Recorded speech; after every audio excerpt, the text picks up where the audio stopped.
sin destroys much good. Masa daw? Ang sala, muguba siya. Dako ang iyang mahimo nga pagguba sa kaayo. Pildihon niya ang kaayo. Can you imagine? Asa may daghan karon? Kristohanon o dili Kristohanon? Pati dagana sa dili Kristohanon, oy.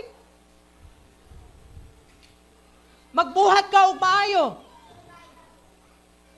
Ha? Di malipay. I don't know sa inyong baruganan, kabayan sa naitabo karon. Abot lang kung loyalis mo? Ha? Or DDS mo? Pero kung imong sumasumahon ang mga panghitabo, there is good. Nga nagapahitabo during sa kaniadto nga administration. Too much good nga nagapanghitabo niadtong panahon na.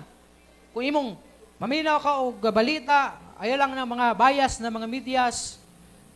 Tanaw ka sa mga testimony, mabasa ka mga testimony, tanaw ka sa mga videos. May mga tao nga makaingon maayo gyud. Although dili man to perfect tong tawhana.